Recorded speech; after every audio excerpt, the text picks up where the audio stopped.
समिति सदस्यों का बहुत बहुत आभार, बहुत बहुत सभी को आशीर्वाद और सभी भक्तजनों को बहुत बहुत बाबा जी के बार की आज ज्येष्ठ रविवार है, बहुत बहुत शुभकामनाएं, बहुत बहुत बाबा जी का आशीर्वाद। क्योंकि आप सभी जानते हैं कि बाबा बालकनाथ जी महाराज जी जो हैं वो कलयुग अवतार हैं और कलयुग में बाबा बालकनाथ जी की महिमा है और वही महिमा का जो प्रचार प्रसार है आज भी यहाँ पर भी और सब जगह हो रहा है। क्योंकि वो हमें जो भी हम मांगते हैं, जो भी हम चाहते हैं वो हमें प्रदान करते हैं। और बाबा जी को वरदान है कि हर तरह की जो धन दौलत ऐश्वर्य आदि जितनी भी संपदाएं हैं, आप जो भी चाहते हैं बाबा जी से मांगे माने, उनको वो आपको देंगे।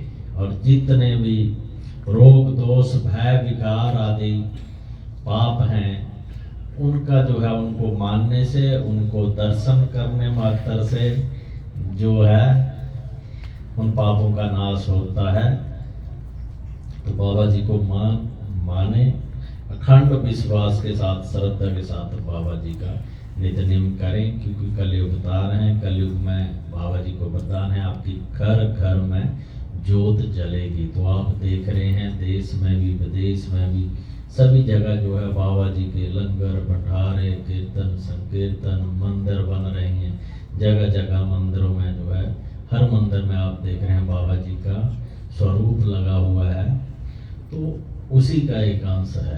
तो आप बाबा जी को माने, क्योंकि हमारी जो है संस्कृति जो है हिंदू धर्म, हमारी सनातन संस्कृति, हमारा सनातन धर्म जो है वो प्राचीन है। क्योंकि इसी धर्म से जो है सभी धर्मों संप्रदायों का उदय हुआ है। तो करोड़ों अरबों वर्ष पुरानी हमारी संस्कृति है। तो इस संस्कृति में संजोए रहें। क्योंकि जब हमारा जन्म होता है तो उसी समय से उसी स्थान पर जहाँ पर हमारा जन्म है, हमारे देखिए कुलिष्ट देवी देवता होते हैं, आराध्य देवता हैं, कुल देवी हैं। जब हमारा जिस गांव में घर में जन्म, वहाँ के जो आराध्य देवता हैं हमारे ग्राम देवता हैं, स्थान देवता हैं, कुलिष्ट देवी देवता हैं, तो उनको मानना जरूरी है। और जितने भी ज़्यादातर जो भक्तजन मिलते हैं उनकी जो समस्या है अभी हमारा ये नहीं हो रहा, वो नहीं हो रहा, या आप अन्यत्र धर्मों को अपना रहे हैं, तो वही आपके जो है कष्टों का, समस्याओं की जड़ वहीं से ही जो है उत्पन्न होती है। क्योंकि जब आप अपने माता पिता के नहीं हो पाए, अपने पूर्वजों की सेवा नहीं कर पाए, अपने गुरुजनों के नहीं हो पाए, अपने कुलिष्ट देवी देवताओं को नहीं मान रहे, तो आपको कौन अपनाएगा? जिसको माता पिता नहीं अपनाते उसको कोई नहीं अपनाता है। उसी लालच में ये चीजें हो सकती हैं, अन्यतर नहीं है। तो उसी अनुसार यह परंपरा है, विधि है कि आप अपने कुलिष्ट देवी देवताओं को मानते रहें। क्योंकि जब हम नहीं मानते हैं, नहीं उनके जो है समय अनुसार वो कुछ नहीं मानते हैं, भाव के भूखे हैं भगवान। सिर्फ उनको धूप दीप टीका लगाना है, जोत करनी है, उनकी आराधना करनी है, स्मरण करते रहना है, तो उतना ही मांगते हैं। जब उतना करने से हमारे सारे कार्य बन रहे हैं, सब कुछ हो रहा है, तो और आपको क्या चाहिए? उससे निर्विघ्न जीवन चल रहा है। तो ज़्यादा कुछ करने से कुछ नहीं होगा घटित। तो जो भी आप चाहते हैं वहीं से मिल जाएगी। क्या एक साधे सो सब साधे, 100 साधे तो सब भागे। जब आप एक को अपना लेंगे तो उसी में ही बाबा जी को आप मानते हैं, उनसे मांगो। हमारे लिए तो जब हम ध्यान करते हैं कहीं भी है, कुछ भी है, तो हम बाबा जी है, वही राम है, वही श्याम है, वही कृष्ण है, वही माता जी है, वही सब कुछ है, उनमें ही सब कुछ मिल जाता है। क्योंकि एकन के सब रूप की वो एक ही है, शक्ति एक है, उसके अलग अलग स्वरूप हैं। जब हम कहते हैं कि हमारे इतने इतने करोड़ देवी देवता हैं और ये कैसे माने, अन्य धर्मों के जो है एक एक है, तो उसको मांगते, तो आपके पास तो ऑप्शन है। आप जिस भाव से मांगे, जिस भाव से माने, आपको जो स्वरूप अच्छा लगता है उसको माने, उसकी आराधना करें, उसी में सब कुछ मिल जाएगा। बाकी उनके पास तो ऑप्शन ही कोई नहीं है। तो इसलिए जो है आप उनको मांगे और अपनी जो संस्कृति है उसको अपनाए रखें। यही संस्कृति जो है, संस्कार जो है हमारे घर से चलते हैं। तो घर में आप जो करेंगे बच्चे वही देख रहे हैं, आप बाह्य संस्कृति में रह रहे हैं और ये लोग हमारी संस्कृति को अपना रहे हैं। क्यों अपना रहे हैं? क्यों? उससे अक चुके हैं, उनके पास ऑप्शन ही नहीं है कुछ और करने का, अलग करने के लिए, अलग देखने के लिए कुछ नहीं है। और हमारे भारतवर्ष में समस्त देवी देवताओं का वास है, वहीं पर उनका जन्म हुआ, ऋषि मुनियों के जन्म हुए। तो वही जो संस्कृति, वहां से कितने पीठ हैं आप देखिए। आप इस देश में रहते हैं या अन्यत्र देशों में आप देखिए कितने पीठ होंगे देवी देवताओं के। ये कौन से देवी देवता अवतार ने यहाँ पर जन्म लिया आप बताएं? किसी ने नहीं लिया है। तो वो धरती है, पवित्र धरती है। भारतवर्ष ऐसा देश है कि वहाँ समस्त देवी देवताओं का वास है। और वहाँ पर आप जिस भी देश में या प्रदेश में जाएंगे, हर लगभग जिले में एक नया पीठ, एक नई संस्कृति, हर प्रदेश की अलग संस्कृति है, अलग जो है वहाँ पर कोई ना कोई पीठ है, स्थान है, मानने के लिए, देखने के लिए, दर्शन करने के लिए, जाने के लिए। तो वहाँ पर जाएं, आप बच्चों को लेकर जाएं, उनको दिखाएं। यहाँ पर तो आपके पास नियाग्रा फॉल्स से अलावा कोई ऑप्शन नहीं है कि कहाँ जाएं। मंदिर तो यहाँ आ जाएंगे, नेचर देखनी, प्रकृति, तो वहाँ चले गए बस थक हार के आगे शाम को। वहाँ पर आप कहीं भी जाओ, प्रकृति के नज़दीक जाना है, इतने वहाँ पर पहाड़ है, अलग अलग, हर जगह आपको कुछ ना कुछ नया मिलेगा। तो प्रकृति के नज़दीक रहें। यहाँ आपके दुखों का कारण भी ये है कि आप प्रकृति से दूर हो रहे हैं, दूर हैं घर में रहकर, यहाँ रहकर भी, क्योंकि आप अंदर अंदर ही रहते हैं। तो आपका हवा पानी, बाहर निकलें, बाहर ज़्यादा से ज़्यादा समय व्यतीत करें, ये खुद के लिए समय दें, ताकि जितना भी बाहर जो ऑक्सीजन लेवल है उसी से जो है सारी चीज़ें चलती हैं। क्योंकि बाहरी हवा आप नहीं खा रहे हैं, अंदर रह रहे हैं एसी में, ब्लोर में, तो उससे बीमारियाँ उत्पन्न होती हैं। अकेले रहना घर में, उससे डिप्रेशन जो है यहाँ सबसे ज़्यादा, उसका कारण सिर्फ ये आपका अकेलापन, घर में रहे, अकेले रह रहे हैं, बच्चे अपने कार्य में लगे हैं, आप अपने में, किसी से बोलना चालना ज़्यादा नहीं होता है, और बाहर नहीं निकलना, बाहर की हवा नहीं खानी है। तो कम से कम दिन में आपके पास 24 घंटे होते हैं, 24 घंटे आप जो है इन्हीं चीज़ों में लगा देते हैं।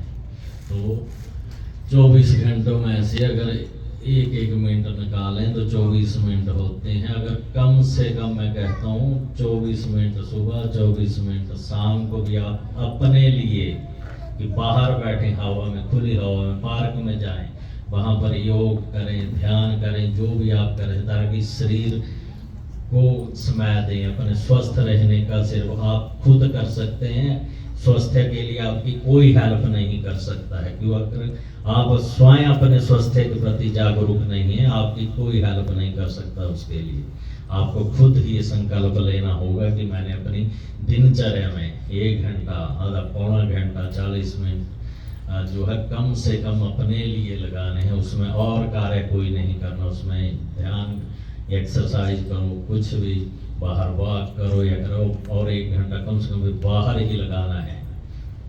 और उसके पश्चात दिनचर्या में एक नियम बना लो कि 24 घंटे में से 24 मिनट सुबह, 24 मिनट 48 मिनट बनते हैं। अगर 1 घंटा 48 मिनट आप पूरी दिनचर्या में सुबह शाम भी नहीं करते हैं, तो एक समय ही आप निश्चित कर लो, जब भी आपका समय बनता है सुबह या शाम को, तो अपना नाम सिमरन में जो है उसमें समय लगाएं। तो इसी से ही आपका जो है बेड़ा पार हो जाएगा। क्योंकि कलयुग केवल नाम अघारा है, इसमें नाम जो है कीर्तन की महिमा है, सिमरन की महिमा, इसी से जो है हम पार लगेंगे। क्योंकि जो हमारा मन है, आत्मा जो है, इसकी खुराक सिर्फ नाम सिमरन है।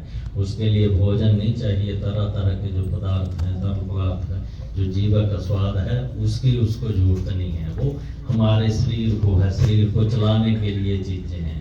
तो उसके लिए की जो खुराक वो है शरीर की, और आत्मा की जो खुराक वो है नाम सिमरन। तो जो भी बाबा जी का सिमरन है उसको जपें। हमारे मंत्र हैं, भगवान भोलेनाथ के गायत्री मंत्र हैं, महामृत्युंजय मंत्र है, जो भी नियम पत्ति है उसको करें, बैठकर करें। घर में तो समय लगाएं और घर में थोड़ा एक माहौल ऐसा बना लें कि वो आपके घरों में जो है नेगेटिविटी इतनी भरी हुई है कि हम कुछ वहाँ करते नहीं। पॉजिटिविटी तभी आएगी जब हम उनको थोड़ा खोलेंगे। दरवाजे सुबह शाम थोड़ी देर तो खोलो।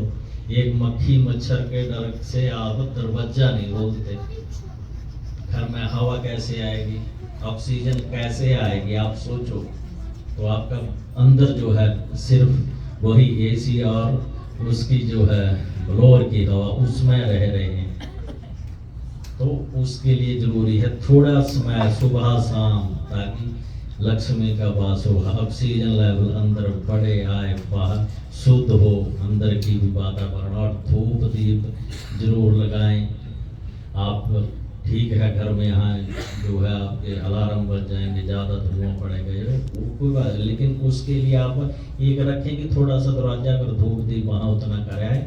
घर में आप नीचे ही आप रसोई में तो वहाँ पर ही अगरबत्ती धूप जलाएं, ताकि उसकी सुगंध घर में जो है सारे घर में फैले। तो आप देखेंगे जब बैठेंगे घर में, तो आपको जब अंदर से अच्छी सुगंध आएगी तो आपका मन मस्तिष्क वैसे ही शांत हो जाएगा उन चीज़ों से। तो वो चीज़ें करें, परेशान होने से अच्छा है कुछ कर लें, ताकि अपने लिए भी टाइम निकाल लें। क्योंकि अब के समय में अब जो चल रहा है, आपने पीछे देखा है कोरोना समय था, तो स्वस्थ रहना जो है अब सबसे बड़ी चुनौती है। बाकी चुनौतियां तो आप सह लेंगे, तभी सह पाएंगे अगर आप स्वस्थ होंगे। और स्वस्थ रहने के लिए खुद के लिए समय देना बहुत जरूरी है। तो खुद के लिए कम से कम जो है 24 घंटों में 1 घंटा तो उसके लिए अपने लिए रखें। उसमें कोई कार्य नहीं करना, कुछ नहीं, सिर्फ अपने लिए आप जैसे मर्जी निकालना करना। तो आपके दिनचर्या स्वस्थ रहेंगे तो सारे काम हो जाएंगे। आप लड़ भी लेंगे हर परिस्थिति से, हर स्थिति से, लेकिन जब आप स्वस्थ नहीं होंगे तब आपको जो है हर चीज, हर कार्य करना मुश्किल हो जाएगा। और आपको सिर्फ दूसरे घर के मेंबर भी जो इसको दवाई दे सकते हैं, गोली उठा के देते हैं, खाना दे सकते हैं, लेकिन जो कष्ट आपने सहना, आपका शरीर सहेगा, उसको जो है आपको ही सहना पड़ेगा। वो आपको कितने दुख से गुजरे वो आपको पता है, दूसरा हेल्प कर सकता है जितनी भी। तो इन चीज़ों को करें और नाम सिमरन जाप जो है जरूर करें। हमारा सनातन धर्म है, इसमें जो जो भी चीज़ें हैं उनका कोई ना कोई महत्व है। जो साइंस ने जो भी कुछ आज तक किया है वो हमारी संस्कृति का दूसरा पहलू है। हमारी जो संस्कृति में क्या चीज़ें हैं उनको अपनाया है, उसी का दूसरा पहलू जो है साइंस है। तो उन चीज़ों को अपनाएं, घर में धूप दीप करें, टीका लगाएं। जैसे जैसे कोई देवी देवता का तीज त्यौहार आता है ओकेजनली, तो उस विधि से पुरानी परंपरा की ये चीज़ें मुड़कर आ रही हैं, वापस आ रही हैं, और आपको करेंगे तो उसका फल आपको मिलेगा ही मिलेगा। हम नहीं कर रहे हैं, धूप दीप करें, टीका लगाएं। जब हम मस्तिष्क पर टीका लगाते हैं तो इसके अनंत लाभ हैं। आप किताबें हैं, ग्रंथ हैं, आज के टाइम में तो आपके पास मोबाइल है, उसमें जो भी सर्च करें, जो सा मर्जी आप ग्रंथ निकाल लें। कुछ भी पढ़ना है अगर आप करना चाहते हैं तो उसको पढ़ें, वहाँ से निकालें, कुछ ना कुछ तो सीखते रहें, उसको अपनाते रहें। देखिए उसके फायदे आपको, जब आप जीवन में कुछ चीज़ अपनाएंगे तो उसका लाभ आपको मिलना शुरू होगा, लेकिन होगा करने से ही। एक बार चंद्रगुप्त मौर्य जो राजा महाराजाओं का जब समय था, तब उन्होंने चाणक्य जी से पूछा कि जब भाग्य में भगवान ने लिख कर भेज दिया हुआ सब कुछ, तो हमें मेहनत करने की क्या जरूरत है, कोशिश करने की क्या जरूरत है। तो आराम से रहें, सब कुछ होता जाएगा। लेकिन उसमें चाणक्य जी ने जवाब दिया कि हो सकता है आपके भाग्य में ये लिखा हो कि आप ये कोशिश करेंगे तब आपको उस चीज की प्राप्ति होगी, लेकिन अगर हम कोशिश ही नहीं करेंगे किसी भी कार्य के लिए, चाहे स्वयं के लिए या रोजगार के लिए, तब आप कैसे प्राप्ति होगी। तो इसलिए कि कर्म प्रधान, तभी कहते हैं कि कर्म प्रधान है तो कर्म करें, अपना कर्म कर देना है, फल देना उसकी इच्छा। जब हम कर्म करेंगे, काम करेंगे तो